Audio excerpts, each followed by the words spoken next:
Bom dia, pessoal. Hoje é a nossa segunda reunião, o segundo encontro do ano. Hoje a gente vai conversar sobre... Se eu pegar aqui o plano de estudos.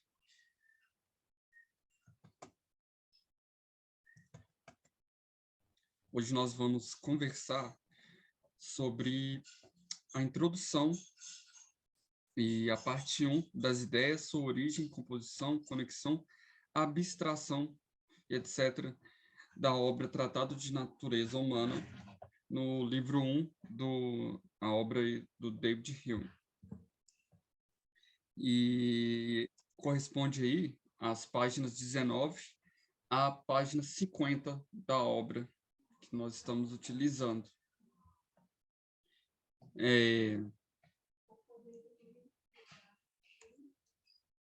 Então, é esse conteúdo que nós vamos discutir no livro hoje.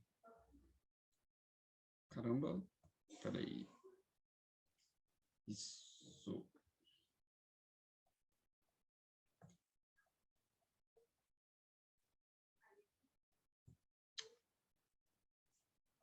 Caramba, estou tentando utilizar esse quadro, mas ele... Bom, pronto. Então, é esse conteúdo que nós vamos hoje discutir nessa reunião. Eu vou apresentar as minhas leituras em cima desse conteúdo. São apenas comentários que eu tive enquanto eu lia. Não tive muitas referências externas em termos de comentário, artigo. É apenas uma leitura. Aí vocês podem ficar à vontade para me interromper no meio da reunião, para fazer comentários ou até perguntas. Lembrando que eu não sou especialista no autor e nem no tema, então eu posso trazer debilidades na minha leitura. Se vocês quiserem fazer algum acréscimo em termos das suas próprias leituras, vocês podem me interromper, e até para corrigir também. Mas lembrando aí que eu não sou especialista no tema, então, obviamente, pode trazer algumas dificuldades aqui, até mesmo erros. Mas estamos aqui para aprender e também para corrigir, né? Enfim. No capítulo inicial aí, da obra de David Hume, que foi um filósofo empirista, um filósofo escocês, britânico, e um dos autores aí da modernidade. Na introdução da obra Tratado da Natureza Humana, ele oferece uma introdução geral à obra. E aqui a gente já se vê anunciando a sua perspectiva filosófica sobre o empirismo. Mas, enfim, aqui, né, na introdução, ele comenta que é mais comum que os filósofos elaborem novos sistemas filosóficos em oposição aos anteriores como algo novo. Porém, a filosofia de sua época, até então, parecia que estava envolvida em um projeto fracassado. A partir da crença sem justificação e da falta de evidência em discussões contínuas sem resposta. Ou seja, a filosofia, no seu período, principalmente a partir da metafísica, estava envolvida em um projeto de discussões longas, mas que não haviam respostas definitivas a nenhum problema filosófico que se apresentava. Parecia enunciar aí um projeto fracassado, já que não se dava uma resposta definitiva ou fundamentos filosóficos bem elaborados. Eram discussões contínuas e nenhuma resposta definitiva. As ciências, no período, também estavam envolvidas nessa imperfeição, que mesmo as pessoas comuns conseguiam perceber essa falta de fundamento no meio. E é nessa guerra de ideias Segundo Hume, que estava vencendo era a retórica e não a razão dos argumentos. Como eu disse, a metafísica, segundo Hume, era carregado dessas disputas inacabáveis. E por ela, entende-se aquela forma de argumento abstrusa e que necessita de atenção para ser compreendida, isto é, um argumento complexo e abstrato. É interessante essa denominação que ele dava à metafísica como um argumento abstruso, complexo, difícil, que era distinto, por exemplo, da filosofia mais fácil, algo que ele dá mais atenção na sua segunda obra, que é a Investigações sobre, deixa eu ver aqui o nome da segunda obra, Investigações sobre o Entendimento Humano, que foi uma obra que ele escreveu posteriormente ao Tratado da Natureza Humana, até como correção a essa obra. Só porque é difícil não quer dizer que está errado. Enfim, mas, enfim, ele vai discutir, então, essa questão que estava sendo trazida aí pela metafísica, como algo complexo e difícil. E o ceticismo, que era envolvido nessa filosofia, já que havia tanta dificuldade e complexibilidade nas discussões metafísicas, o ceticismo geralmente se justificava diante dessa dificuldade de alcançar essa verdade profunda e abstrusa. Portanto, ao querer alcançar essa verdade sem esforço, era uma atitude presunçosa que Hume não queria se submeter. Ou seja, ele queria investigar os fundamentos desse conhecimento. Para investigar esse conhecimento, Hume queria, então, analisar a natureza humana, pois todas as ciências humanas, todas as ciências e formas de conhecimento se relacionavam com a natureza humana, mesmo a matemática, a filosofia da natureza e a religião natural. Mesmo esses temas que aparentemente não tinham uma relação direta com o homem, ainda assim implicava no conhecimento do homem.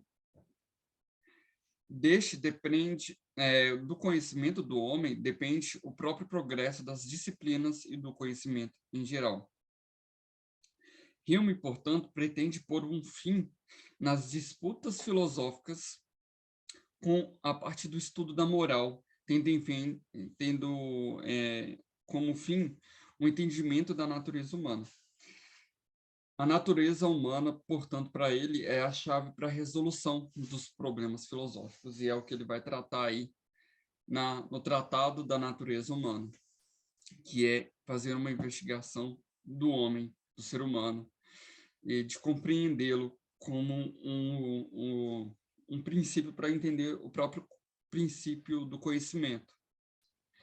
Esse papel tem tanto um lado negativo quanto positivo. O lado negativo pretende estender o alcance do limite humano, ou seja, o limite do conhecimento, o que o ser humano pode conhecer, e as investigações provenientes de um conhecimento a priori, não baseado na natureza humana, ou seja, o que se pode conhecer daquilo que, em termos de ideias a priori, no conhecimento empírico e sensível. Já o caráter positivo é conhecer a natureza humana por meio do método experimental na produção de uma geografia mental, de inspiração newtoniana, e a obra de Hume tem uma inspiração newtoniana, no sentido de que ele quer fazer um mapeamento mental das ideias, de onde elas provêm, como elas se organizam. Uma geografia mental.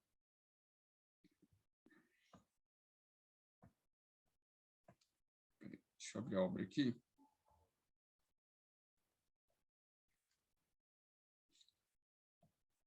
Enfim.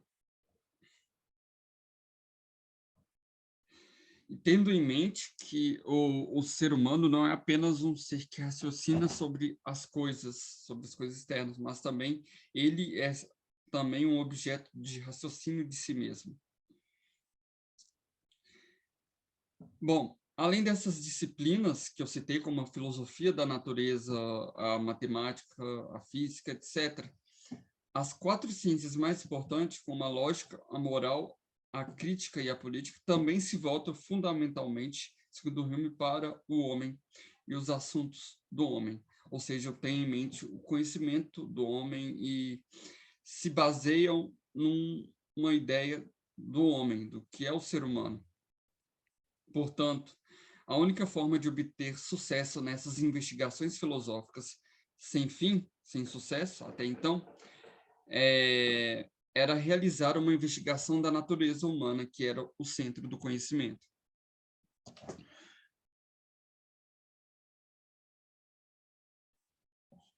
Então, se para Hume a ciência do homem é o único fundamento do conhecimento, a experiência e a observação são o único fundamento sólido do próprio conhecimento. Então, para conhecer, para se fundamentar a própria ciência do homem, deveria-se usar o método experimental e da observação para se ter um sucesso nesse conhecimento. Então, aqui nós podemos ter como elementos fundamentais para sua introdução a questão tanto do conhecimento do homem, como fundamento do conhecimento,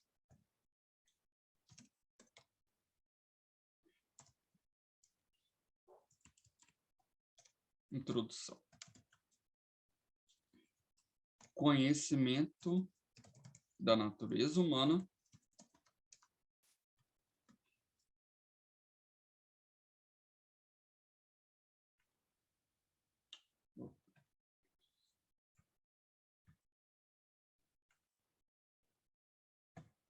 conhecimento da natureza humana para o fundamento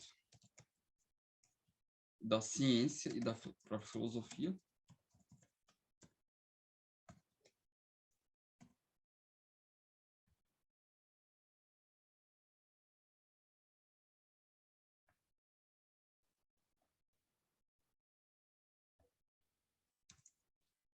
E a ideia aí do método experimental do empirismo, tendo em mente que a experiência é o único fundamento do conhecimento. A experiência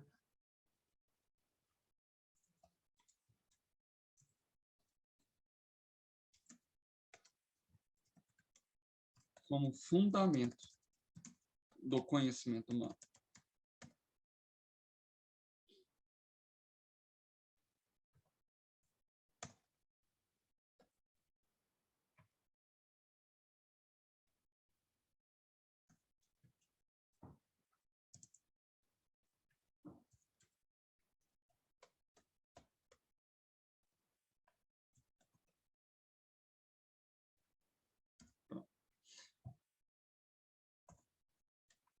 Portanto, a aplicação, apesar de tardia, da filosofia experimental,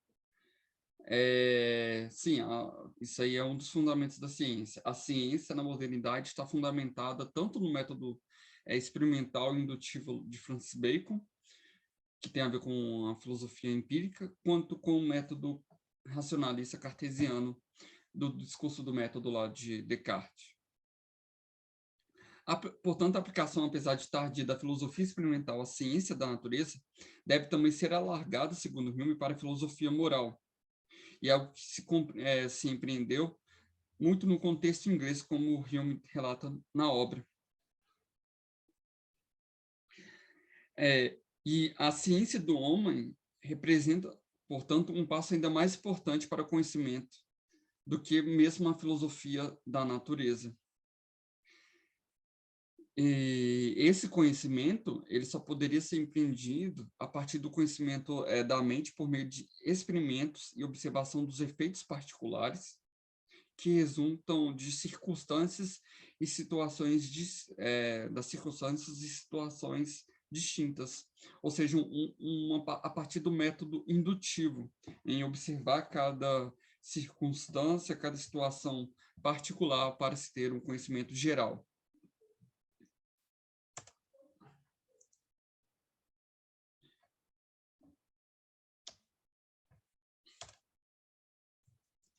Observação, então, das circunstâncias particulares para o empreendimento de um conhecimento da natureza humana. Se a ciência da natureza predispõe a capacidade de realização de testes e experimentos para fazer essa relação de causa e efeito para a ciência, para o conhecimento, já no campo da moral não é possível fazer esses testes. Aqui, portanto, segundo Hume, deve-se observar os fenômenos da vida cotidiana e dos comportamentos dos homens a partir de critérios de comparação. Então, essa aí é, em suma, o resumo da introdução. Alguém quer fazer algum comentário? Uma pergunta?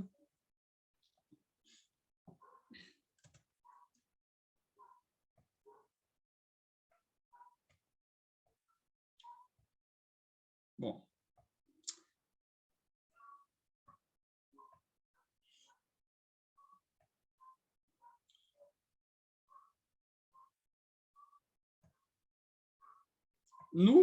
Na parte 1 das ideias, sua origem, composição, conexão, abstração e etc., nós temos algumas sessões onde o Hume, de modo bem didático, ele vai explicando, né, sobre as ideias, a sua origem, a sua composição, a conexão, a relação entre essas ideias, como elas se originam, como elas se relacionam.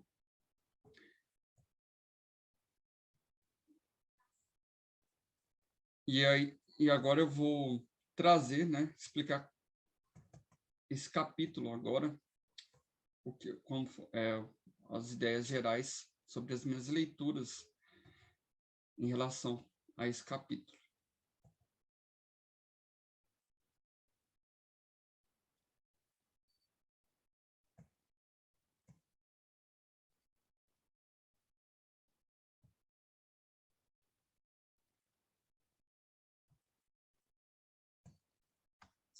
Bom, aqui na seção 1, da origem de nossas ideias, Hume vai explicar como se originam as nossas ideias, como elas são criadas, qual é a fonte dessas ideias, e tendo em mente aí a sua perspectiva empirista e indutiva. Aqui, logo no início, ele vai explicar que as percepções da mente humana pode ser resumidas em 2 gêneros distintos. Quais são?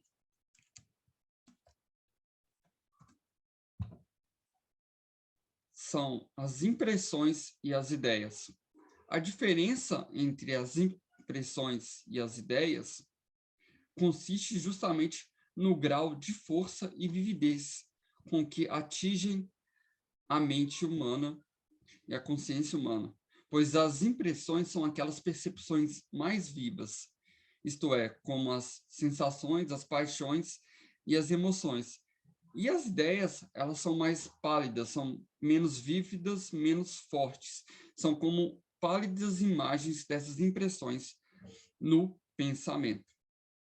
Ou seja, nós temos 2 tipos de percepções, impressões e ideias.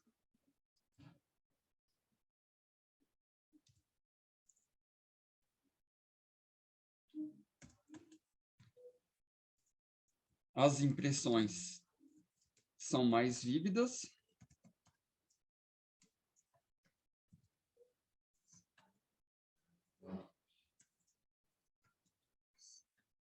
e as ideias são menos vívidas, são menos fortes. Por quê? Porque elas são cópias dessas impressões. Cópias dessas impressões. Essas diferenças elas podem ser atenuadas no estado do sono ou do febril. Porém, em geral, não se pode confundir essas duas noções. Interessante que Hume não deixa de trazer sempre essas exceções aos seus pensamentos. Ele sempre vai citar, né, os casos em que isso tem exceções. Ele nunca vai generalizar o seu argumento, até mesmo como filósofo empírico, né? Além disso, aqui ainda na seção 1, ele vai trazer ainda duas formas de dividir as percepções, aplicável tanto às impressões como às ideias, que é a divisão entre percepções simples e complexas. As percepções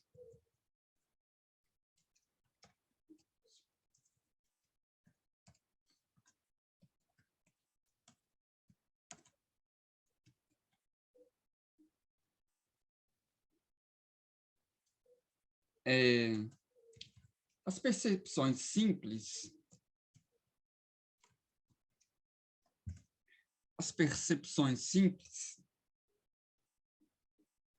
sejam impressões ou ideias, não permitem distinção ou separação, enquanto que as complexas podem ser distinguidas em partes. Ou seja, as percepções simples são anatômicas, são simples. Elas não têm partes, elas não podem ser distinguidas e separadas. Já as percepções complexas, elas são distinguidas em partes porque elas são formadas por percepções simples. Indistinguíveis,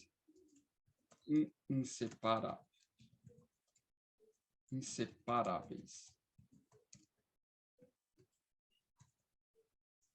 Complexas,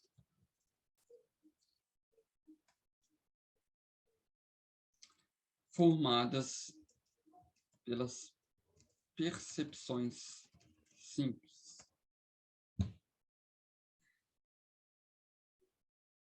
Porém,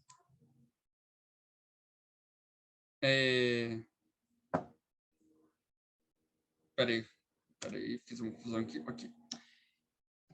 As ideias e as impressões, elas se refletem umas nas outras. As ideias, como eu disse, são menos vivas e fortes.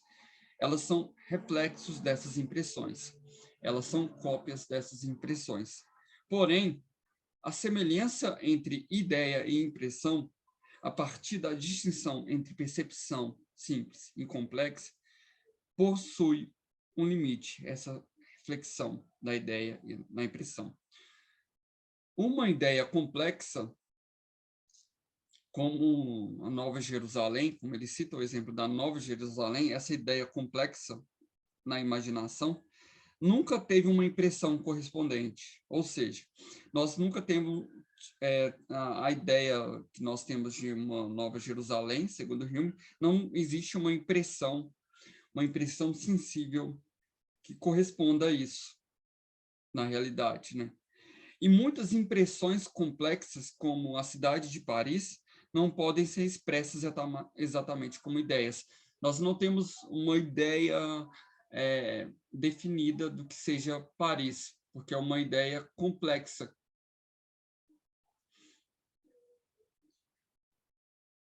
Então, percepções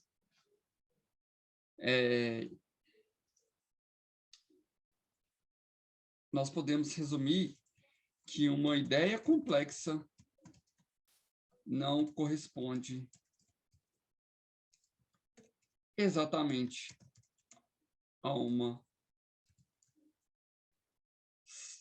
impressão complexa. Uma impressão correspondente, melhor dizendo.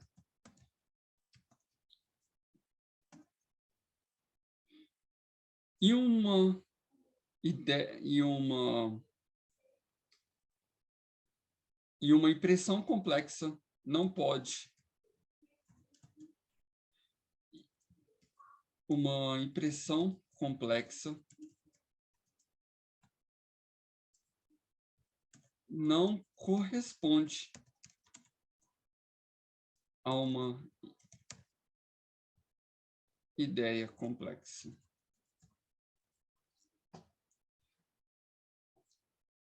Mas, no caso das ideias e impressões simples, sem exceção, são sempre correspondentes, como, por exemplo, a ideia e a impressão da cor vermelha. Ou seja, uma ideia simples sempre vai corresponder a uma impressão simples. Então, nós podemos ter em mente que as percepções complexas são formadas por essas percepções simples. Elas são um conjunto dessas percepções simples, a partir de uma relação entre elas. E nós temos em mente que todas as ideias simples são derivadas de impressões simples.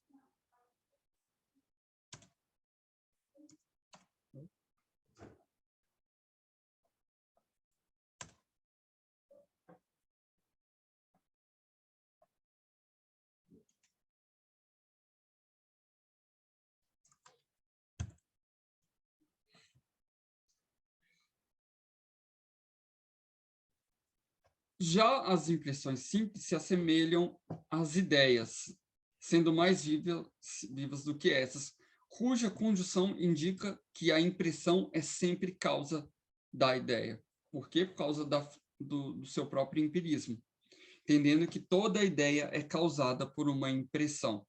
Uma impressão relacionada aí com aquilo que nós captamos a partir dos sentidos.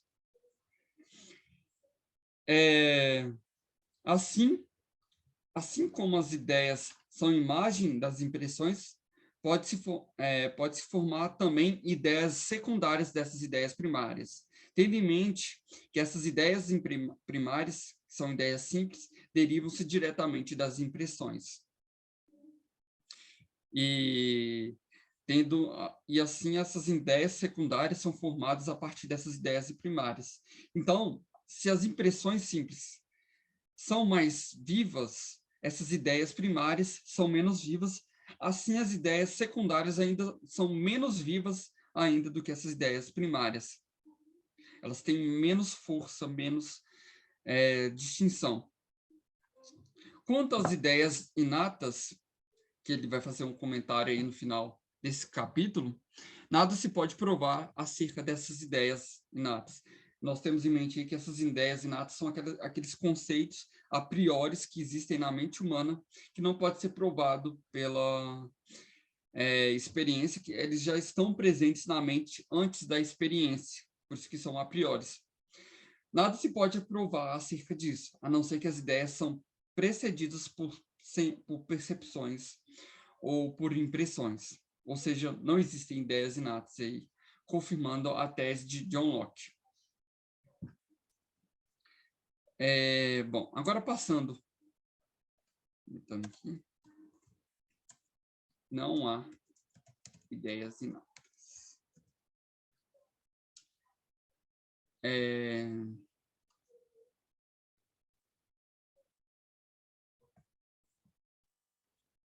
Isso, a ideia lá da tábula rasa.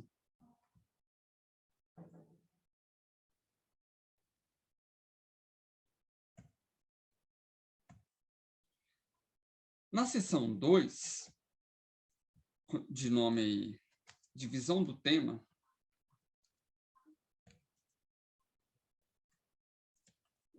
meu Deus. Ué, peraí.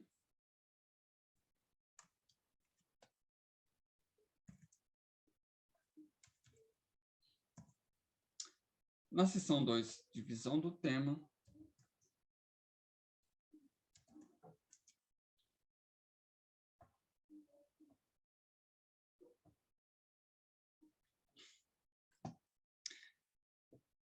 Hume vai abordar aí dois tipos, vai dividir as impressões em dois tipos: as impressões de sensação e as impressões de reflexão.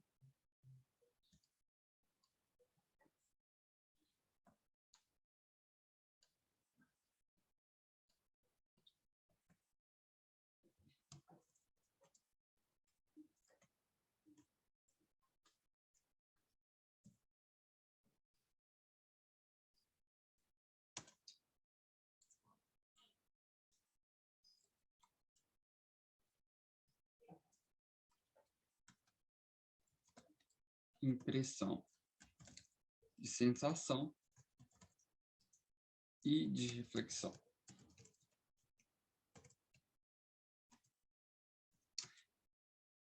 As impressões de sensação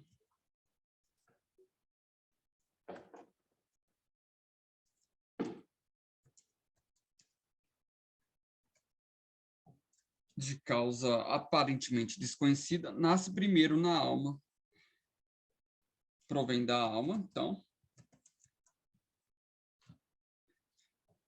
E a segunda, as impressões de reflexão,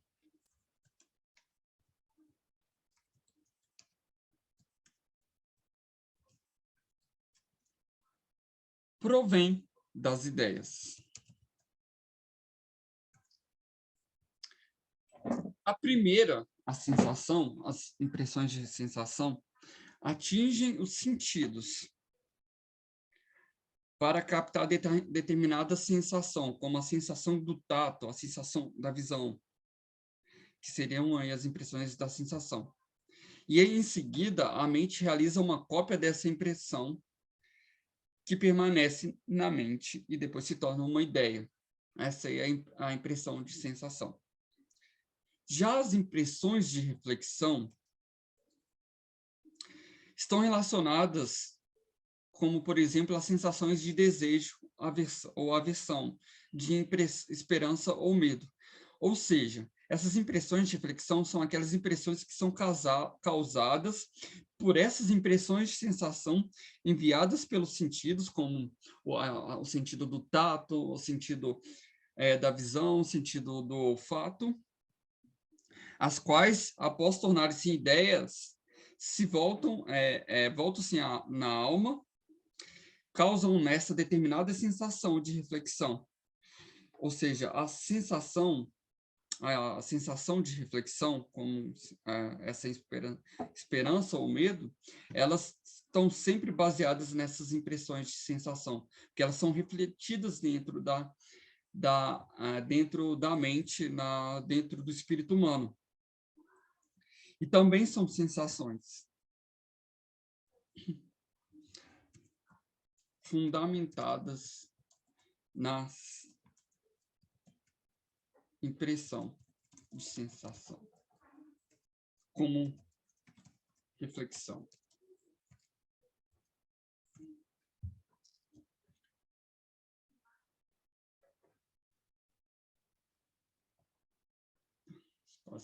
Talvez nem caiba. Vamos lá.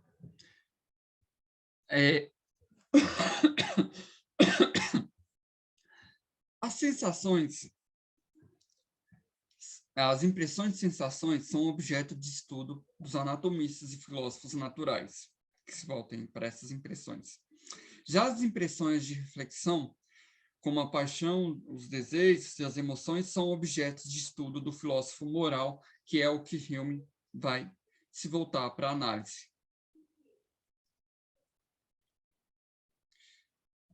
Passando agora para a seção 3, onde Hume vai tratar das ideias de memória e da imaginação.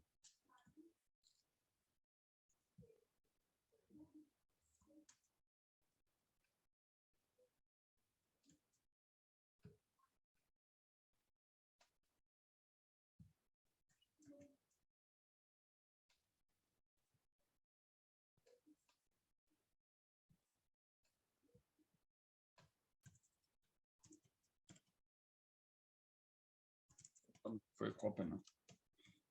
Seção.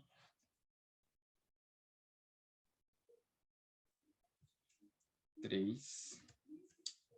Gente.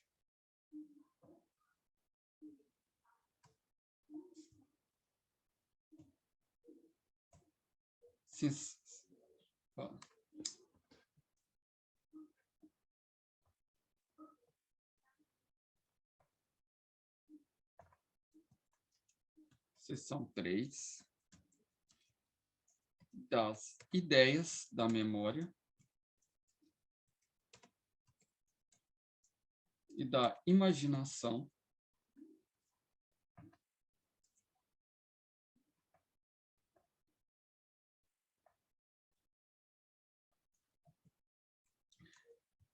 ele vai tratar aqui que a impressão na mente humana aparece ou como um intermediário entre impressão e ideia, como algo mais vívido, ou perde essa vividez e se torna numa ideia.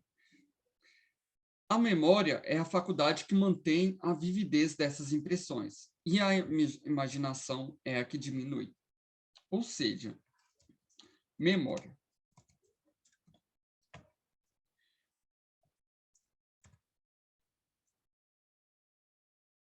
conserva a vividez e a força das impressões na mente. São aquelas impressões mais fortes que nós temos na nossa mente, porque elas derivam imediatamente daquilo que a gente captou pelos sentidos e são conservados na mente. E a imaginação diminui essa vividez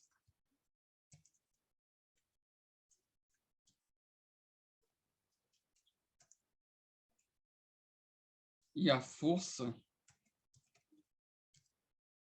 das impressões, porque não se derivam diretamente.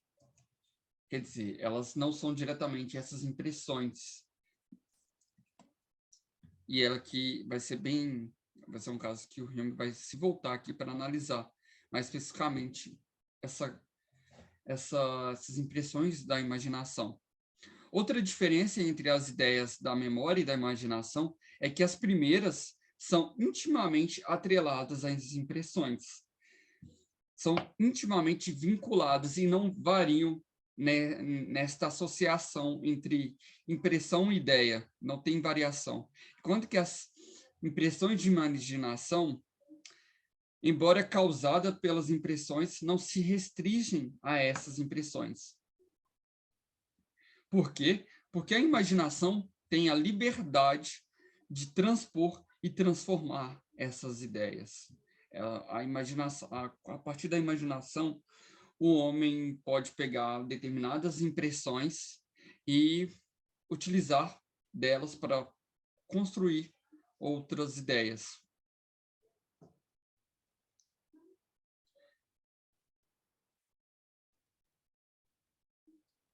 Passando agora para a seção 4,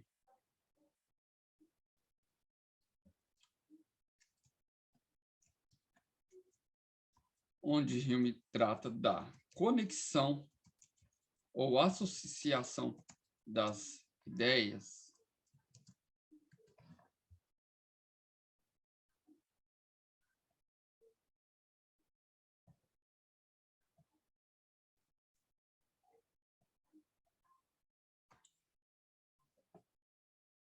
ele tem em mente a importância de entender como a imaginação pode reunir e associar essas ideias simples. Entendendo aí que tudo que nós temos na nossa mente é uma associação dessas ideias simples derivadas das impressões simples. Que dá origem, então, a essas ideias complexas que são compostas dessas ideias simples. Qual é a faculdade responsável por essa conexão ou associação dessas ideias simples? Essa é a questão principal dessa sessão. Isso envolve um princípio que, na maioria das vezes, realiza a conexão entre as ideias, por sua própria liberdade, é pela liberdade da imaginação. As qualidades que originam essa associação entre as ideias são três. Existem três tipos de qualidades.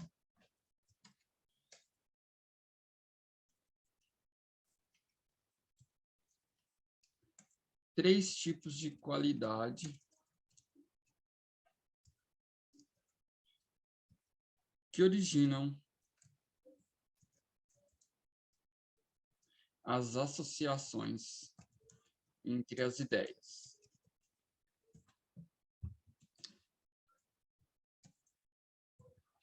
A primeira é a relação de semelhança,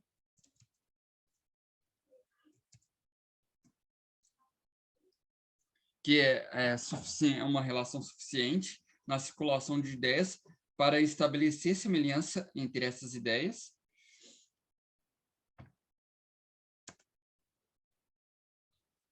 A segunda é a relação de contiguidade,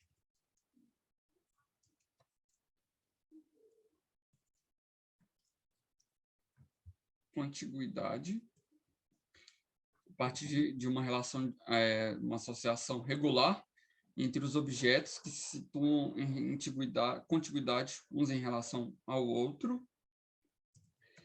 E a segunda relação entre as ideias é a relação de causa e efeito, que é algo que também vai dar uma atenção maior posteriormente.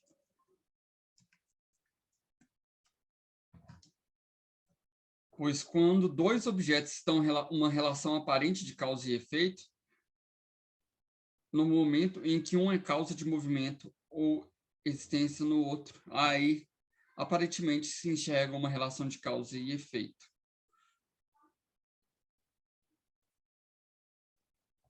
A relação de causa e efeito não está somente relacionada com a realização do ato, quando se enxerga um ato acontecendo, mas também pela potencialidade ou pela capacidade do ato, como ele fala aí, como ele cita nas relações sociais e de deveres, como, por exemplo, a relação entre um senhor e um súdito, que há uma relação de causa e efeito, mas é uma relação potencial, em que o senhor tem uma certa relação de causa e efeito com um seu súdito, né?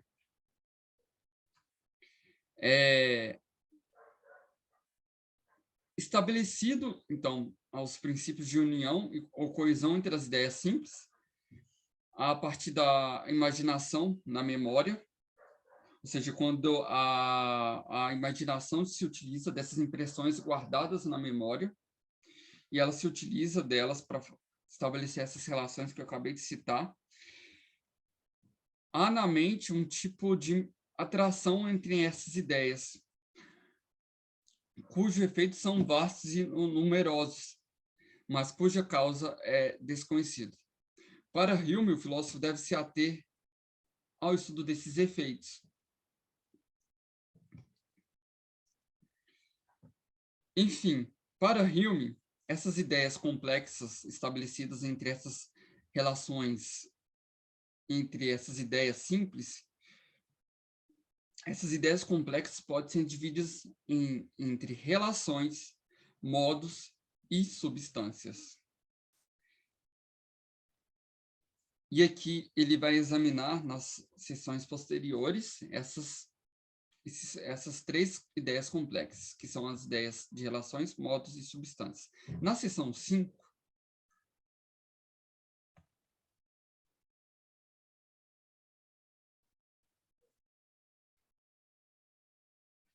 é potencial, eu falo nesse sentido, quando é potencial, porque é isso, porque não necessariamente, e também, além de não ser necessário que isso aconteça, não significa que também esteja acontecendo, né? Ele fala no sentido de que é algo em potencial, que tem a capacidade de acontecer.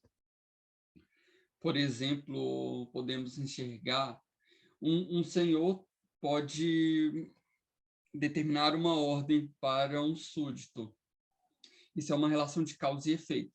mas não significa que esteja acontecendo naquele momento. É mais nesse sentido daquilo que acontece e daquilo que não está acontecendo, mas que pode vir a acontecer. Deu para entender?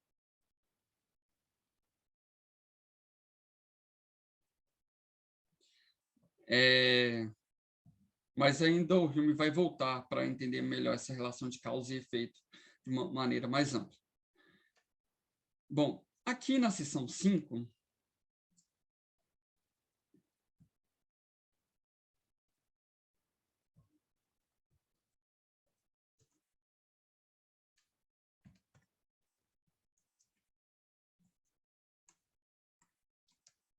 seção 5, ele vai trabalhar aí das relações, as relações das ideias complexas.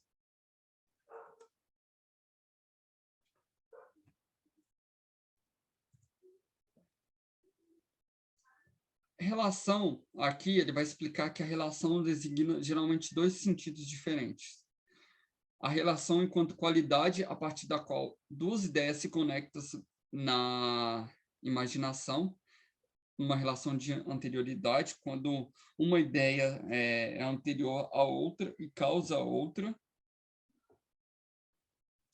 E, num segundo sentido, uma relação a partir de comparação, que é o para a qual o Hume vai se voltar mais a atenção a essas relações de comparação. Existem 7 tipos de fontes para relações de comparação na filosofia, segundo Hume, que nós vamos voltar aqui a essas 7 comparações. A primeira é a relação de semelhança.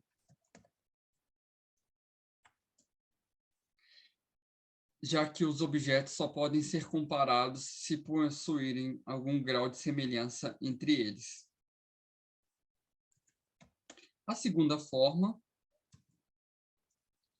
é a relação de identidade.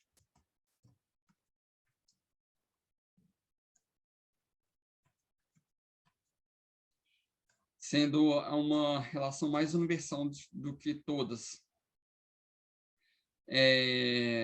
Aplica-se, por exemplo, a objetos constantes e imutáveis, quando nós vemos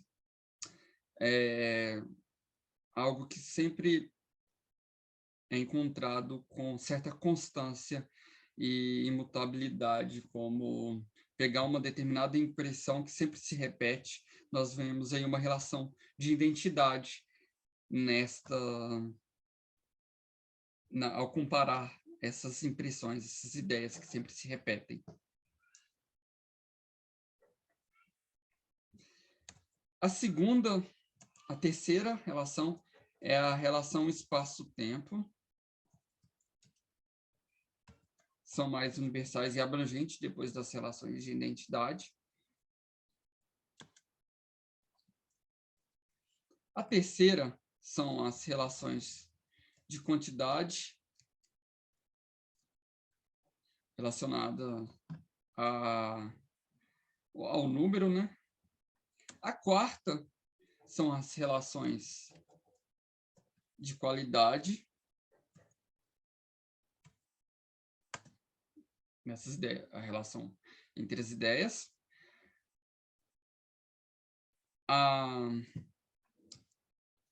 Peraí, eu falei que 1, 2, 3, 4, 5. A sexta é a relação de contrariedade.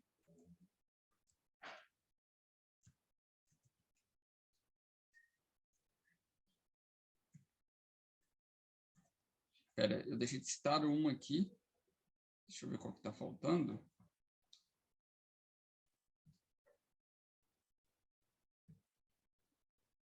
São 7.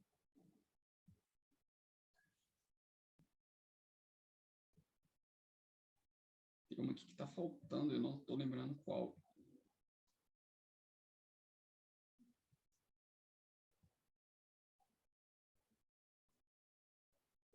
Semelhança, identidade, relações de tempo e espaço, proporção de quantidade e número, graus de qualidade, relações de contrariedade e, por último, que eu não coloquei aqui, a de causalidade.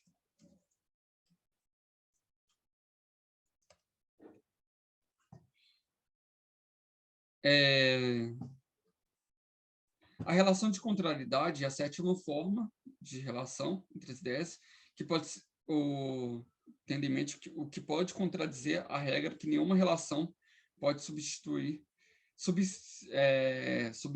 sem algum grau de semelhança. Porém, até essa a relação de contrariedade também traz uma ideia de semelhança, apesar da ideia de contrariedade.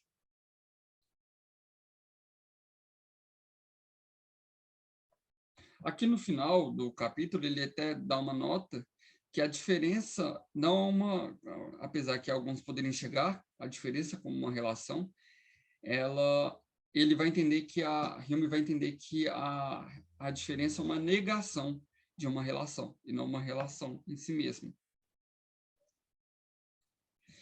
Em uma nota aqui, um artigo que eu li aqui, vai explicar que apenas 4 dessas relações, semelhança, contrariedade, grau de qualidade e de quantidade, constituem certezas, pois o conhecimento delas são decorrentes e dependem unicamente das ideias, é imediato à mente e baseado no princípio da não contradição.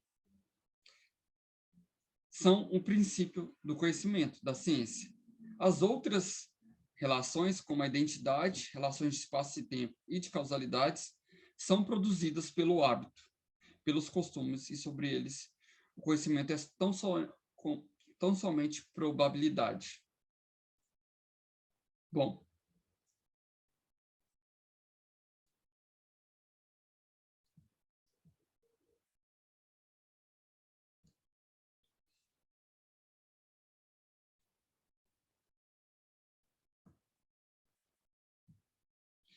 na seção 6,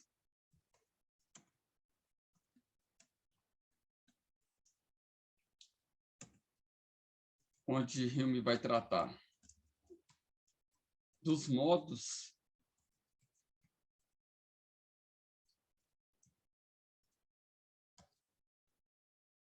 e substâncias,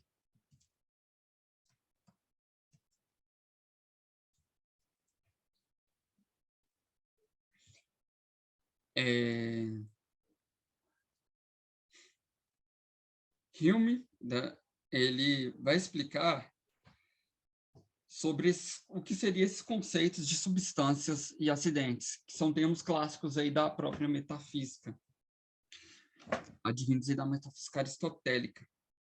Explicando o que é a ideia de substância, a substância, ou ousia, indica a essência de uma coisa, o que ela é em si mesma. Por exemplo, a ideia de que o homem seja um ser racional. Isso é uma substância. Os acidentes indicam aquilo que ocorre por acréscimo à substância, como uma qualidade que não é essencial, como, por exemplo, a cor dos olhos, a cor preta dos olhos.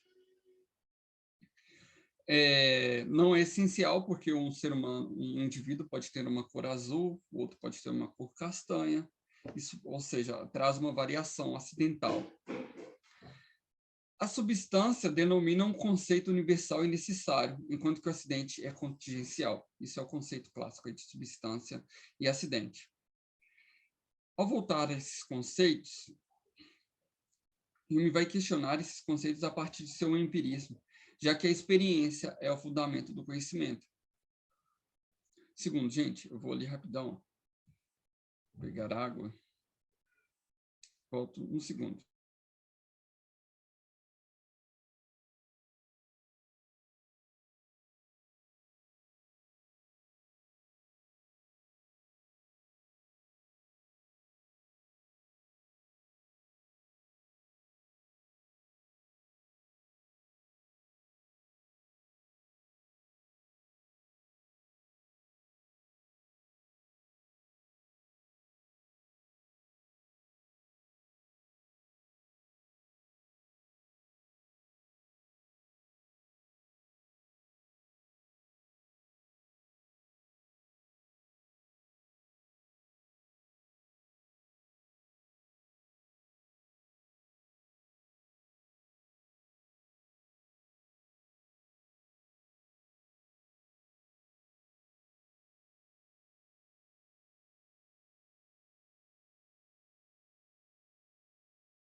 Disse que ia pegar água, mas foi pegar mais café.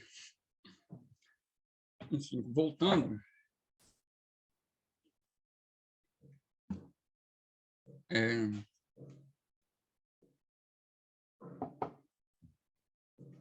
Estava explicando, né, na seção aí dos modos da substância, que Hume vai questionar esse conceito a partir do empirismo. A substância, para Hume, na verdade,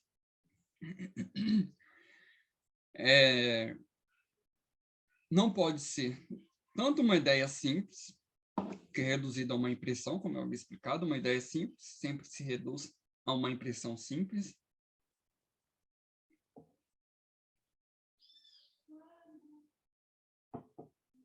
Tampouco pode ser uma ideia complexa, que é o quê? Um conjunto dessas ideias simples.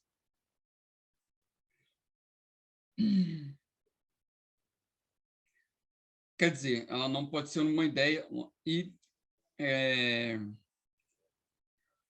na verdade, o que Hume estava querendo discutir aqui, que eu acabei fazendo uma confusão, é se a substância pode ser uma ideia simples ou uma impressão complexa. Uma impressão, quer dizer, de reflexão. Porém, não é uma impressão simples, como eu acabei de falar, mas também não é uma impressão de reflexão, porque as ideias de reflexão são paixões e emoções, as quais são paixões e emoções, e não pode representar uma ideia de substância. Logo, para Hume, essa ideia que nós temos de substância, advindo da metafísica, que é aquilo que é em si mesmo, um conceito daquilo que é em si mesmo, não passa meramente de uma coleção de qualidades particulares que são observadas indutivamente. Ou seja, o indivíduo, pela experiência, observa que uma ave voa, melhor. Um ser humano, por exemplo, quase todo indivíduo, né, é um indivíduo racional. Logo, se observa, a partir dessa experiência constante de repetição, de que o indivíduo é sempre racional, logo percebe-se que ele é um ser racional, que a substância do homem é um ser racional. Isso foi captado pela experiência como uma coleção de qualidades particulares. A qualidade de um ser racional que a qualidade de um ser racional e logo você identifica que o ser humano é racional a partir dessa experiência do ser racional, não porque haja uma substância do ser racional. Logo, Hume vai determinar que a ideia de uma substância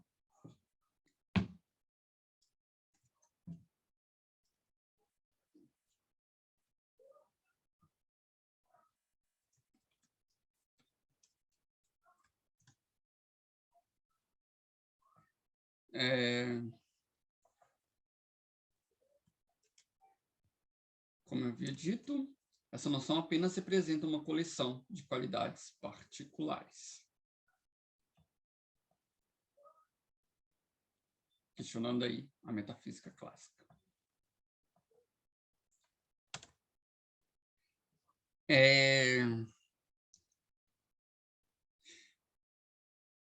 Que são unidos pela imaginação, né? A substância, uma coleção de ideias simples unidas pela imaginação, que se referem a um nome particular, como a um animal racional.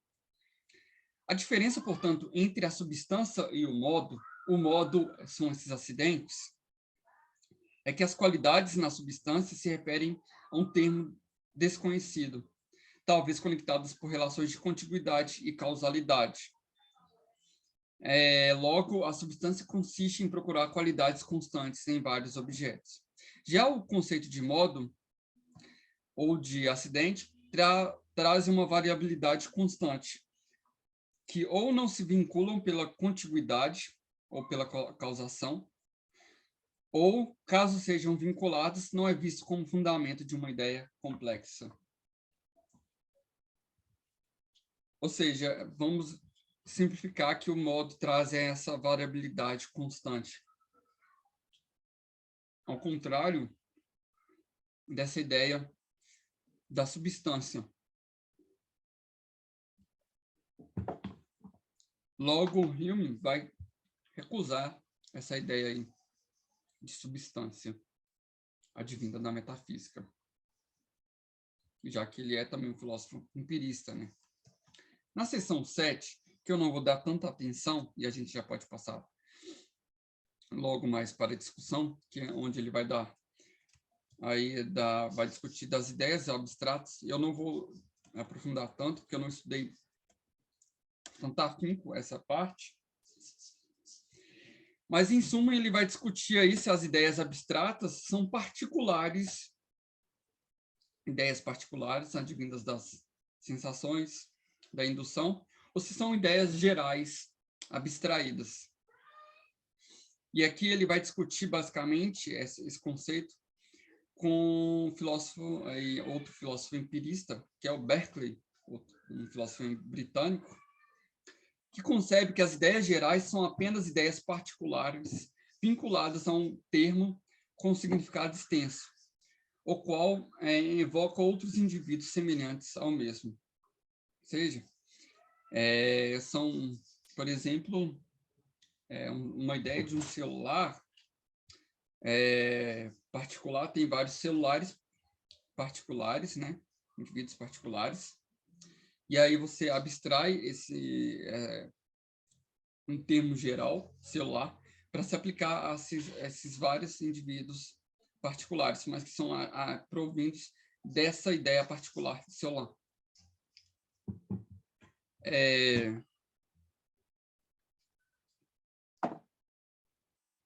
Ideias gerais, segundo Hume, são abstrações de grau particular de quantidade e qualidade, como, por exemplo, um certo grau da cor preta, né? Nós temos vários graus da cor preta, mas todos se referem a um grau dessa cor preta, apesar da variação dessa cor.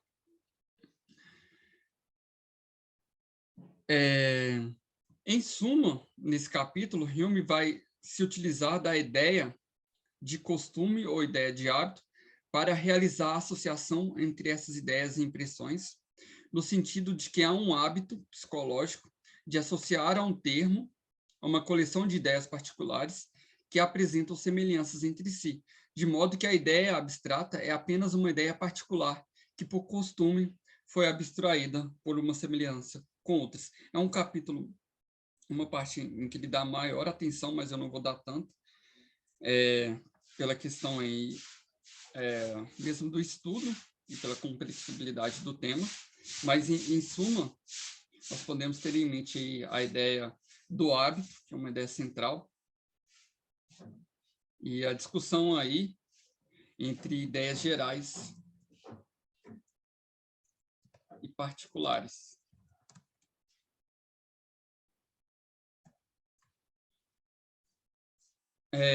Bom, é mais ou menos isso, os estudos que eu trouxe das leituras, né?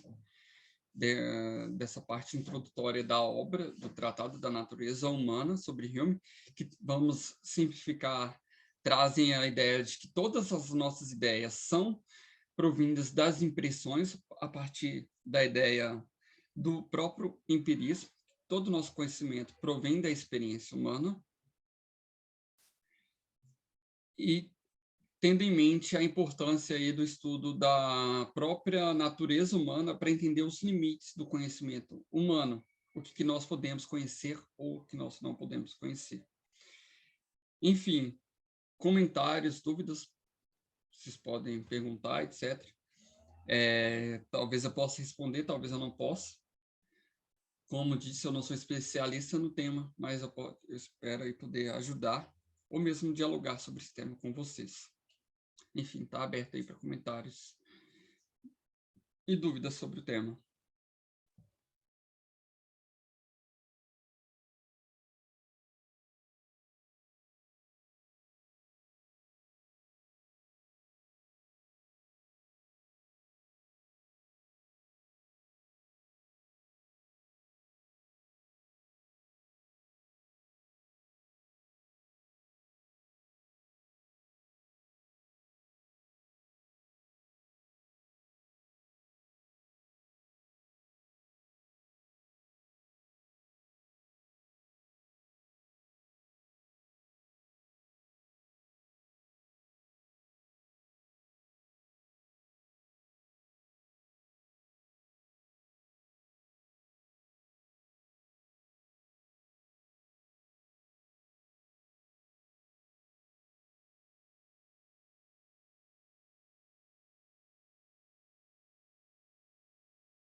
Alguma dúvida, pessoal?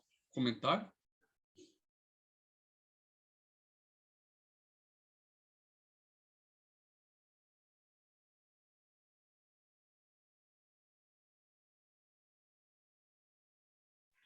Tiago, talvez eu não tenha prestado atenção. Ali na seção 5 fala das relações, a questão da identidade, o que ele vai tratar exatamente sobre isso?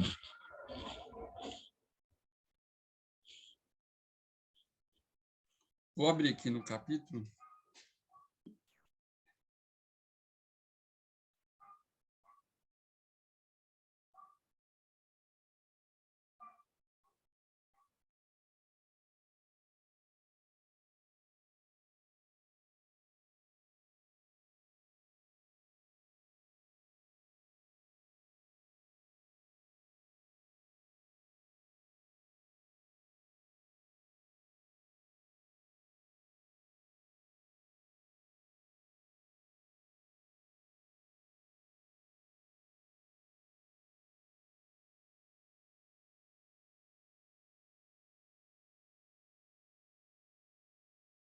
Vou ler aqui o trecho que a gente pode ir discutindo.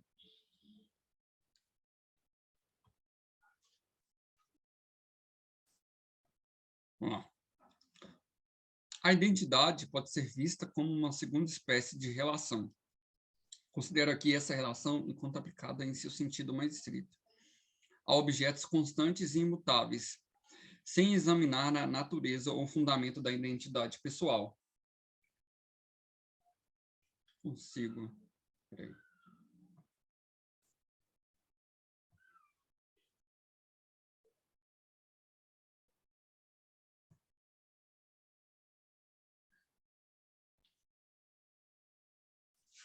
Vamos lá. A identidade pode ser vista como uma segunda espécie de relação. Considero aqui esta relação enquanto aplicada em seu sentido mais estrito, a objetos constantes e imutáveis, sem examinar a natureza ou fundamento da identidade pessoal, que terá seu lugar mais adiante. De todas as relações, a identidade é a mais universal, sendo comum a todo ser, cuja existência tenha alguma duração. Ou seja, eu coloquei um comentário aqui, ela, pelo que eu entendi, as relações de identidade, elas se aplicam a esses objetos constantes e imutáveis que a gente encontra uma certa variação de uma determinada qualidade nesses objetos, como a identidade do ser humano, enquanto ser humano. Nós encontramos uma certa repetição de uma característica e denominamos isso como uma identidade entre que denomina ele enquanto ser humano. Por exemplo, nós encontramos vários indivíduos com uma capacidade racional. Logo, nós denominamos a identidade do ser, enquanto ser humano, essa capacidade do ser racional. Mas ainda, para Hume, isso advém de uma experiência empírica, né? Nós identificamos, a partir da impressão, essa racionalidade no ser humano, de um modo que se repete, né? Essa constância e essa imutabilidade, logo nós identificamos a racionalidade, o ser humano enquanto ser racional. Em suma, eu entendi isso. Posso ter entendido errado? Alguém teve uma percepção distinta? Eu pergunto essa questão da identidade porque quando, ainda não entramos, né, mas quando vai entrar na questão da identidade pessoal, de fato, daí ele suspende, né? Ele vai dizer que daí a gente pode notar o lado cético, ou melhor, uma postura mais cética dele. Porque justamente isso, a gente tem a definição de identidade, só que, como você apontou, como ela não provém da sensação, né? Ela não é uma impressão que a gente tem. Então, o self, o eu, a identidade, não, a gente não pode apreender ela de forma sensitiva. E daí ele vai dizer que não há identidade pessoal, que é uma das coisas que o Thomas Reid vai criticar, né? Mas, enfim, Muito não é tão bem. simples assim. Eu vi um comentário em algum artigo sobre essa questão do eu. Eu acho que ele vai ter que retomar John Locke, né? Acho que é John Locke. Vai discutir com o John Locke. É algum artigo aqui. Eu vou ver se eu consigo encontrar aqui. O nosso colega Hilson escreveu uma dúvida aqui, ó. Existe alguma influência nominalista na filosofia do Hume?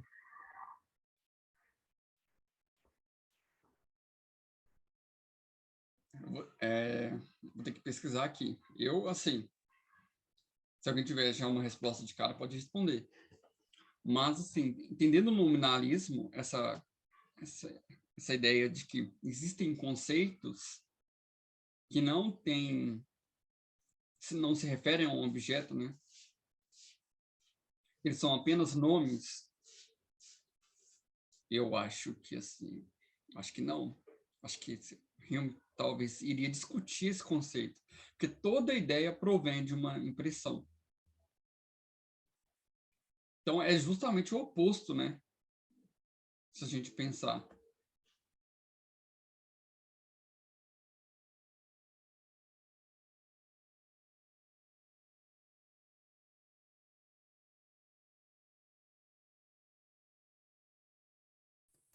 Mas toda a ideia vem, a discussão vem do sujeito ou vem do objeto? Talvez o nominalismo seja o começo da substituição do valor, da preponderância do sujeito sobre o objeto. Boa parte da antiguidade e da Idade Média, a discussão girou em torno de observar o objeto e fazer descrições dele. Na retomada do nominalismo e depois, especialmente nessa fase já do Hume, que é a modernidade, o sujeito passa a ser o principal da relação. E esse sujeito passa a definir todas as coisas. Então, se o sujeito define todas as coisas, ele acaba praticando algo parecido com o nominalismo, embora na época do nominalismo seja menos radical isso. A ruptura drástica é na modernidade. Consideramos a seguinte figura: o ser humano pegasse uma faca ou uma faca, um objeto cortante, e arrancasse as suas raízes com o passado. E esse sujeito passa a ser o novo intérprete do mundo. Só que tudo que o mundo é, não é a realidade precisamente. O Kant vai chegar a isso mais à frente. Não é a realidade. Você tem que perguntar para o sujeito. O sujeito passa a definir tudo.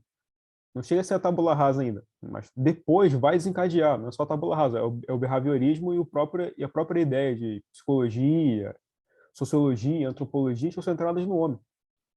O preço do antropocentrismo, que vai surgir depois, está florescendo nessa época do Hume, rompendo com o passado, é que a realidade objetiva como tal não é alcançada sem a mediação do sujeito. Então, a sua dúvida é: as coisas existem? Existem, mas eu defino e eu dou a última palavra sobre o que existe. Não são as coisas em si.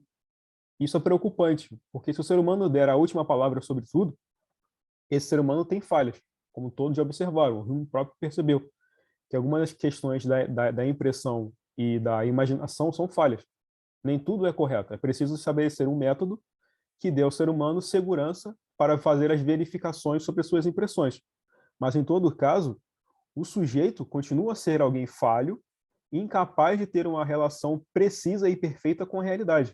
Então, diante do medo, já tomando um pouco do que o Descartes fez, quando todas as coisas são duvidadas, o que resta? Só resta o próprio sujeito. Mas a realidade em volta dele não é alterada pela sua incerteza ou pela sua fragilidade. Então, o Hume começa a fazer uma mudança de dar ênfase maior no sujeito. Só que as consequências desse processo é que esse sujeito, sendo o de mais importância, não vai conseguir desenvolver algum tipo de metodologia capaz de fazê-lo transcender as suas próprias falhas e lhe dar um caminho seguro. Nós sempre ficaremos refém do sujeito. E a realidade, enquanto tal, posta diante de nós, que deveria ser buscada e continuar a ser o conhecimento sobre ela continuar a ser desenvolvido, ficaria em suspenso porque esse sujeito é falho. Então, eu acho que sim, o caminho para a modernidade passa pelo nominalismo.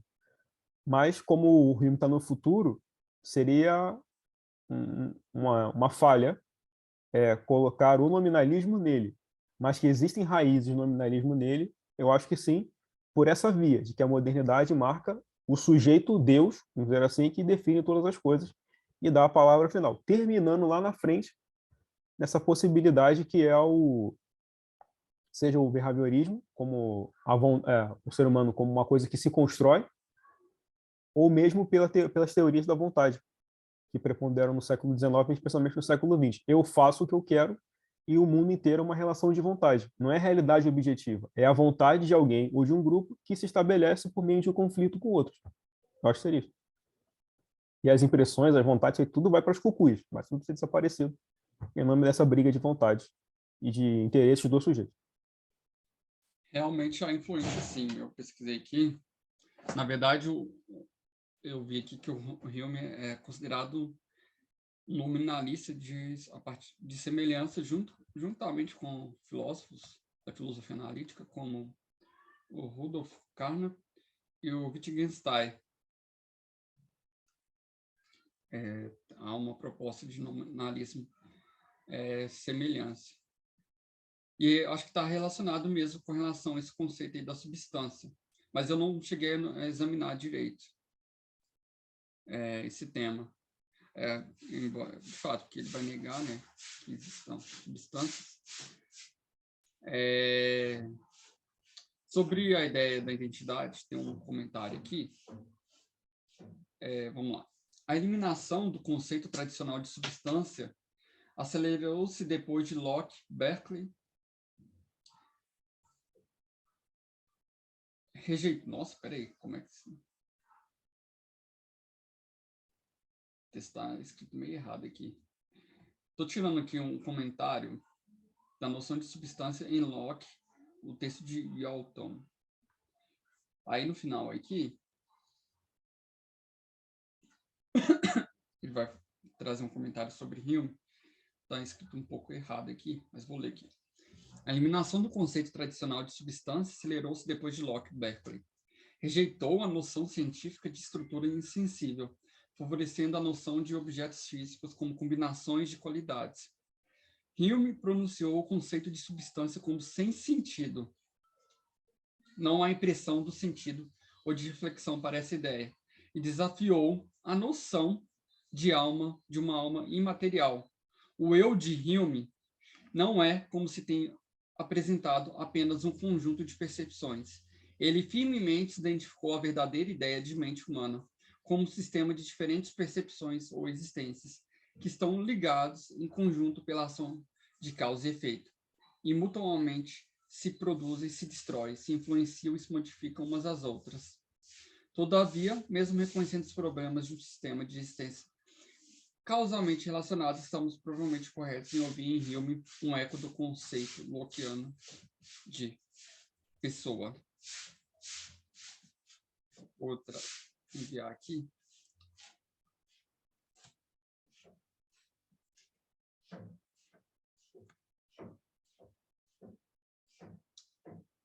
Era só para trazer esse comentário que eu vi aqui no artigo sobre a relação entre a identidade humana entre Hume e John Locke.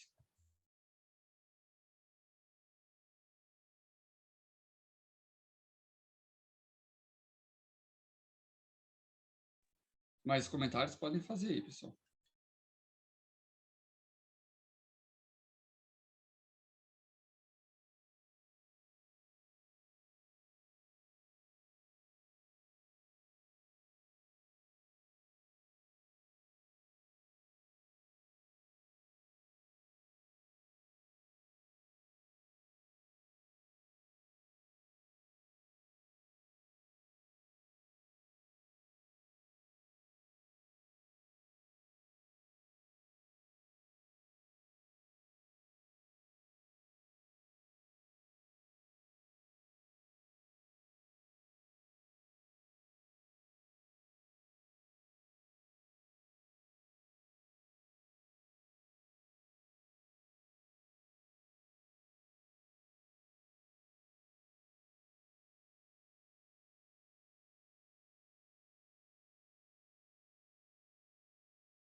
Nossa, essa dúvida, o Wilson colocou aqui no chat. Voltando um pouquinho, eu não entendi bem uma questão sobre identidade pessoal. O Hume vai negar a existência de uma identidade pessoal ou a nossa capacidade de provar a sua existência por meio da experiência? Que pergunta, hein? Outra para pesquisar. Vou pesquisar aqui, porque também foi um conceito um pouco complexo, assim, de uma análise superficial para mim, a qual eu nem tive muito, assim. Mas eu vou dar uma pesquisada rapidamente aqui. Se alguém tiver uma resposta imediata, já pode ir comentando aí. Então, Thiago, eu acho que é como você falou, se as ideias provêm da impressão, né? Nós não temos uma impressão, segundo, daí você vai fazer, Hume vai comparar, né? Mas nós não temos uma impressão objetiva da nossa ideia do self, da nossa ideia da identidade. Então, ele nega isso, porque tinha um trecho, eu tinha que pegar ele aqui, mas enfim, eu acho que a gente vai conseguir tocar nesse ponto em umas reuniões mais para frente. Mas, assim, se a gente não tem uma impressão sensitiva do self, da identidade, então é algo que a gente elaborou para poder tentar explicar, segundo Hume, né? Mas daí você tem o Thomas Reid explicando a obviedade, né? Tipo assim, como que você coloca em xeque a identidade? Parece um grande contrassenso. Mas ele nega, então tentando responder a sua pergunta, Wilson, ele nega por causa da nossa incapacidade. Incapacidade não, é porque de fato não tem uma impressão dessa ideia. Então, se todas as ideias provêm de uma impressão e a gente não tem uma da identidade, então tem alguma coisa errada aí. É por isso que, em Aqui, últimas consequências, parece que, né, leva ao ceticismo mesmo. oi. Oi, Pedro. Não entendi a última parte. Por isso que, em últimas consequências, leva ao ceticismo, porque se tudo provém da impressão, e é isso mesmo, né? Sim. Se as ideias, e daí tem outros que vão partir, não, é algo inato, enfim. Mas eu acho que é muito mais simples que isso. Entendi. A questão é que a ideia de uma identidade pessoal está muito relacionada, segundo Hume, talvez, essa ideia complexa que a gente vai formando a partir de impressões simples que nós vamos tendo das coisas, né? E logo não tem um conceito universal de uma identidade humana. Não tem um conceito universal de identidade humana. O que nós temos é essas impressões que nós vamos tendo sobre o eu. Mas eu não sei se seria exatamente solipsismo em Hilson. Eu também fiquei com dúvida disso. Porque, assim, ele não, nem afirma questão da consciência, né? Ele nem se volta para isso. Não sei, eu acho que isso tende mais ao racionalismo. Exatamente, porque o solipsismo nega, inclusive, a existência das coisas externas, materiais, que é bem na direção contrária ao empirismo. Mas cuidado, porque o empirismo está preso em um tipo de reducionismo que até hoje nós enfrentamos, que é a circunscrever tudo a uma capacidade humana de apreender a experiência, como se o ser humano pudesse apreender e domar a experiência sobre a realidade. O empirismo está tentando colocar uma rédea na capacidade humana de domar a experiência. Uma coisa é desenvolver um método que aperfeiçoe a capacidade de apreender e compreender e explicar a experiência com a realidade. Outra coisa é achar que vai domesticar isso. O empirismo, por exemplo, não forneceu até hoje um método que faça um método seguro de superação da dúvida do sujeito. Como é que eu posso avaliar a minha própria impressão e verificar se ela é verdadeira ou falsa como critério último? Eu não sei. O ceticismo vem disso. O ceticismo é um modo, não gosto de usar essa palavra porque é um adjetivo voltado para outra coisa, mas é uma espécie de humildade de reconhecimento público dos limites dessa operação de compreensão da realidade. Então, eu coloco o ceticismo para dizer, ó, não sei, mas tenho tentado por meio da experiência.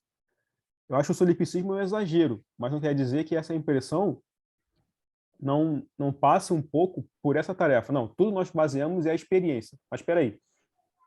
Quem dá a palavra final sobre a experiência? É o objeto que está ali, e a minha experiência é uma tentativa de descrever esse objeto, ou avaliar a impressão o que esse objeto causa em mim, ou a palavra final é do sujeito? Não é muito diferente do solipsismo. Se o solipsismo é um exagero de dizer que nada existe além de mim, não é muito diferente de você, de algum empirista, afirmar que tudo é baseado na experiência. Mas quem define a experiência dele? Ele próprio. Então, ele, no fim, dá a palavra final, não é a realidade como tal. Por isso eu retomo Kant. Mais à frente, o Kant vai dizer que nós não conhecemos as coisas em si, conhecemos apenas as suas apresentações, seus fenômenos, os externos, mas eu não tenho a coisa em si. Até aí, tudo bem, atendendo para o objeto. Mas e quando um ser humano lança um olhar sobre o outro? Uma coisa é o peso dessas relações todas, vamos considerar assim, friamente, em uma questão teórica. Agora, quando isso é praticado, e um ser humano olha para outro, como é que essa experiência se produz? Qual é a palavra final? É a minha ou do meu interlocutor? Quem é o outro? Bem, eu sou o outro do outro. Mas quem é que vai dar a palavra final sobre essa experiência? Como resolver isso? Para mim, o empirismo não resolve, a não ser que esses sujeitos entrem em acordo sobre os pressupostos e o método aplicado para fazer a verificação. Mas se eles não entrarem em acordo, ficam dois eus ilhados tentando colocar a rédea sobre o outro. Isso é impossível. Só que vai acontecer mais à frente. Não na época do Hume, mas uma consequência do que ele pensa. E daí a gente vai ter as brigas de vontade. Olha o caminho que a gente está fazendo. É um eu, o racionalismo surge. Nessa época, depois, ainda tem o romantismo, que é um extrapolar do contrário. Eles vão entrar em briga e a filosofia vai acompanhar essa briga inteira. Os efeitos são terríveis para a humanidade, mas foi o caminho que nós tomamos. Então, acho que eu só queria soltar esse ponto do Hilson. Não é solipsismo, mas eles estão mais perto do que aparentemente se divulga.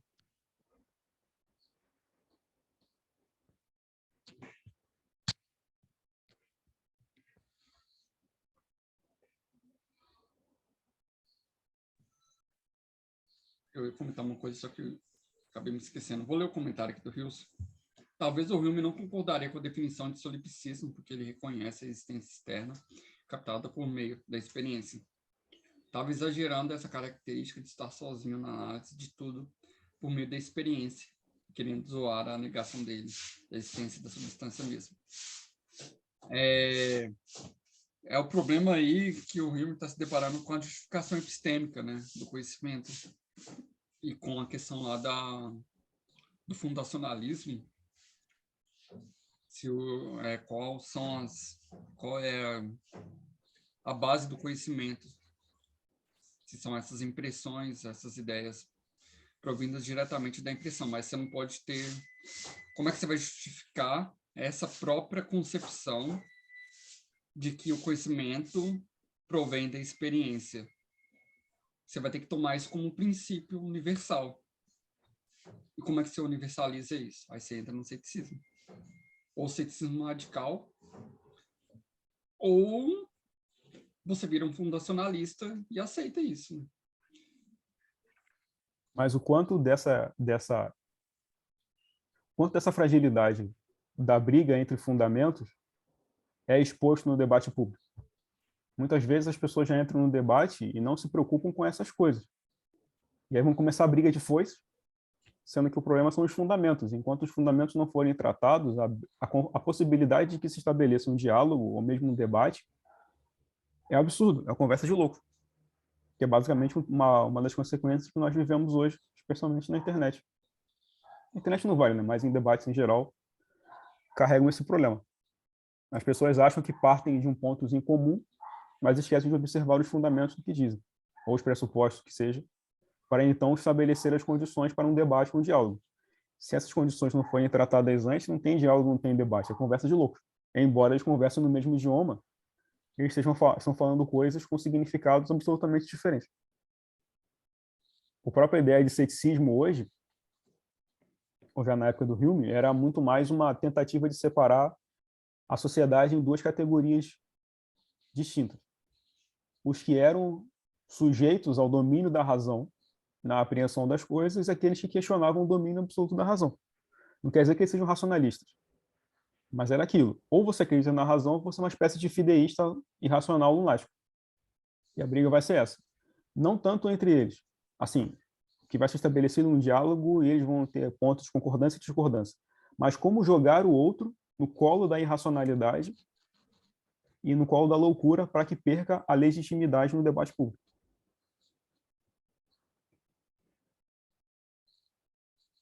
Entendi. Acho que vai ser interessante ler Plantinga no final, porque o Plantinga ele vai tratar dessa problemática de justificação do conhecimento humano e discutindo ainda com essa questão dos conceitos de fundacionalismo também, né?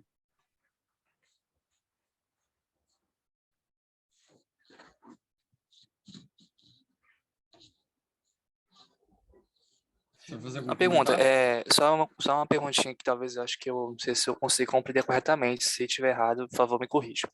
Então, o Hume, ele concebe que a experiência, pressupondo que o indivíduo que tenha todas as suas capacidades sentidas perfeitas, né, no sentido completo, suficiente, a experiência, ela por si só é suficiente para montar o conhecimento, para construir um conhecimento, e que não existiria intermédios ou ou obstáculos para construir. Ou entendi um pouco errado, não sei, me corrija, por favor. Vamos lá. Tem várias coisas aqui. Primeiro,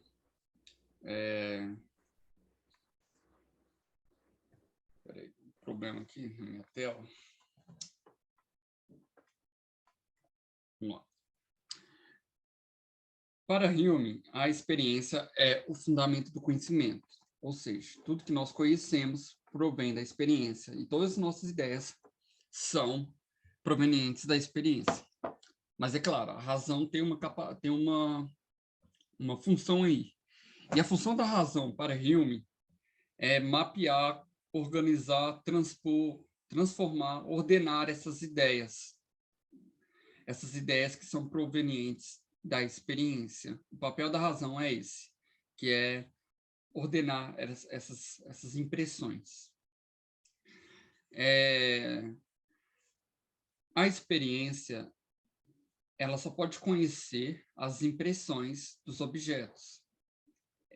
E é esse objeto de conhecimento da experiência, que são as impressões sensíveis. Então, a experiência, além de ser o fundamento do conhecimento, também determina o limite do conhecimento. O que nós podemos conhecer, então? Aquilo que nós podemos conhecer apenas pelos sentidos humanos. Tudo que está além disso, por exemplo, ideias inatas ou conceitos metafísicos para além da experiência não podem ser conhecidos, então não podem ser fundamentados. Essa também seria a tese do empirismo, né? Então, ou seja, a experiência, além de determinar a origem do conhecimento, também determina os limites do conhecimento, que é o que o Hume vai trazer aqui no Tratado da Natureza Humana. Por que ele quer investigar a natureza humana? Para resolver os problemas metafísicos da época. Porque para Hume havia um monte de questões intermináveis discutindo conceitos metafísicos que para ele não tinha resposta. Por quê? Porque não podiam ser conhecidos devido à natureza do ser humano, que é uma natureza que só pode conhecer coisas por meio da experiência sensível. Então, ele vai negar esses conceitos metafísicos a partir disso. Deu para entender? Não, sim, com certeza. Estou falando em relação se não existe nenhum obstáculo entre a minha experiência e a obtenção das impressões. Para Obstáculo na experiência para obter as impressões. Está dando problema aqui. Tirando, por exemplo, as deficiências, sei lá, um problema com o sentido da visão, do tato, tirando isso, será que tem outros obstáculos ou ele não tem contato com as expressões de forma direta? Entendi. Nossa, é uma boa questão, se há obstáculos. Porque o que o Hume cita aqui, porque todo o conhecimento do Hume, ele infere muito a partir da questão da probabilidade e ele não evita as exceções.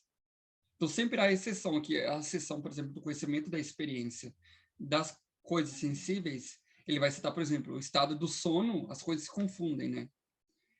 Ou no estado febril. Ele cita esses exemplos em que a experiência não tem um conhecimento direto, um conhecimento em que, por exemplo, a ideia e a sensibilidade, as impressões se confundem. E aí a experiência tem um conhecimento imperfeito. Que eu saiba, eu lembre, são esses casos mesmo que ele vai citar de exceção.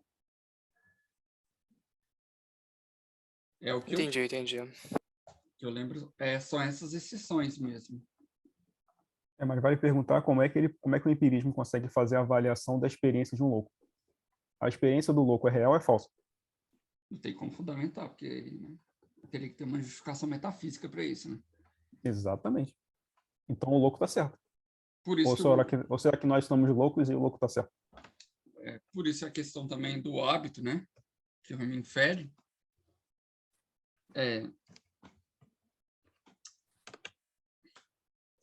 Que a questão do hábito, todo conhecimento, a fundamentação do conhecimento acaba correndo por hábito, porque é por repetição e por costume psicológico, e não por um fundamento metafísico universal.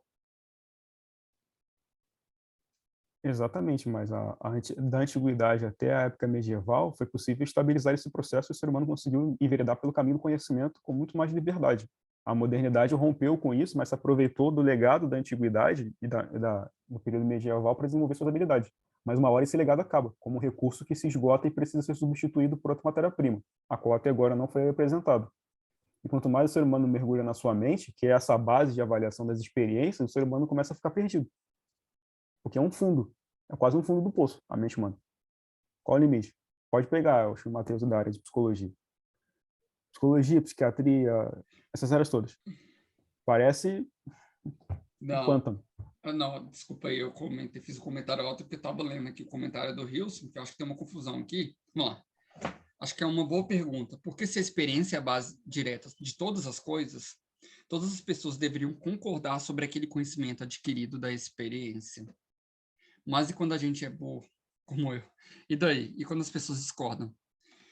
Na verdade, é o contrário, porque o que acontece? A experiência não dá essa ideia de universalidade. Todas as pessoas deveriam concordar. A experiência não dá isso. Não determina que todo conhecimento é universal e é sempre assim. Por isso que o Hume acaba dando margem para a ideia do probabilismo. Porque, na verdade, nem todo mundo vai concordar e nem toda a experiência do sujeito com o objeto traz essas variações, né? Então, o conhecimento é mais provável, a ideia da probabilidade, e por isso que há muita aposta aí pelo ceticismo. Embora aí, haja uma discussão se o Hume é um cético radical ou um cético moderado, né? Enfim, se a experiência é a base de todas as coisas, as pessoas deveriam concordar sobre aquele conhecimento adquirido da experiência. Na verdade, eu acho que, na verdade, não, né? Nem todos deveriam concordar. Existem a variação na experiência. O negócio é saber quais os pressupostos, além do contato com o conhecimento que é adquirido por meio da experiência, além desse seria, porque o contato, por exemplo, é do eu com o objeto. Tem que saber, como o Pedro Henrique falou muito bem, tem que saber quais pressupostos eu tenho ao conceber o que é esse objeto, até mesmo os pressupostos que eu tenho a me conceber no ato de conhecer o outro, né? Será aí daí que seria não, tipo, não tem como ser universal, porque, né, não tem como saber que se todos os indivíduos que existem no planeta, que já existiram, eles têm a mesma forma de contato. E por isso que não tem como, não só isso, né? Mas também valida essa questão da não universalidade. Ou falei besteira? Eu creio que também está relacionado com isso aí que você falou, Matheus.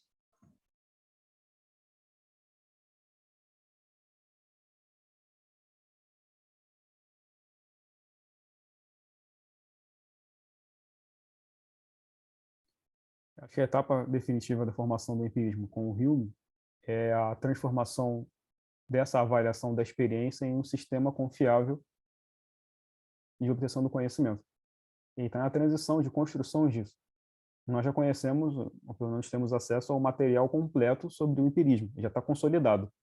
Na época dele era algo em construção, então vai haver pontos em que não parecerá tanto quanto aquilo que nós conhecemos hoje, porque o que temos hoje já foi objeto de refinamento, já foi tratado, já foi objeto de discussão, já lidou com perguntas e questionamentos sobre a sua validade e, para muitos, já foi aprovado, está válido e hoje ainda é o que prepondera. Mas algo que o Matheus trouxe e vocês comentaram é trazer um pano de fundo ainda, que é essa resistência ao conhecimento universal e necessário que vincula todos os sujeitos, é o problema de aceitar um transcendentalismo do conhecimento. O conhecimento passa pelo sujeito.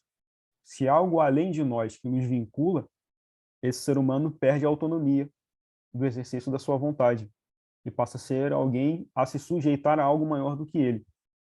E nenhum ser humano pode fazer isso. Acho que vale lembrar não só pela ideia do pressuposto, mas um contexto que inclusive é religioso, como estamos no grupo de cristãos, não tem problema comentar sobre isso, que qualquer referência à antiga ordem, e antiga ordem significa o domínio de Deus ou de uma deidade, qualquer outro ser acima de nós, deve ser aos poucos, ou o quanto for possível, substituído pelo domínio do ser humano sobre todas as coisas. Então isso gerará consequências até na obtenção desse sistema. O sistema é mais seguro e o ceticismo vai ser utilizado porque nós não vamos dar o braço a torcer para algum tipo de poder superior ao ser humano, como aquele que conhece todas as coisas. Ou o ser humano explica, ou não tem explicação ainda. Mas é o ser humano quem diz o que é certo ou errado. Não é algo que nos transcende. E só vai existir, como foi durante um período, esse ser superior para o Descartes, para os outros, por uma necessidade filosófica para a elaboração de um sistema, mas não pela crença de que esse ser existe e intervém nas coisas. Então, eles estão destruindo por dentro as bases de um sistema que tem influência cristã ou transcendental, para reconstruí-lo até o momento em que for possível eliminar essa figura divina ou essa deidade, qualquer outro poder que nos supere, por algo que nós estabelecemos como certo. Até mesmo a construção de uma divindade ou de um processo histórico religioso, como foi o caso do rei. Mas aí é para depois. Mas acho que não esquecer disso é importante.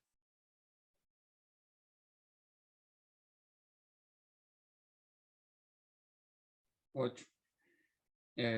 Algum comentário, pessoal? Mais algum? 11h59.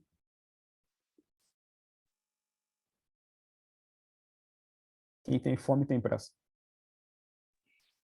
Só antes de acabar, Thiago, comunicar, né, a questão das reuniões. Você Eu vai ia comunicar comentar, aqui. só estava esperando realmente se ia ter mais algum comentário. Que é isso. Então, pessoal, acho que vou encerrar a gravação, depois eu faço esse comentário sobre as reuniões, mas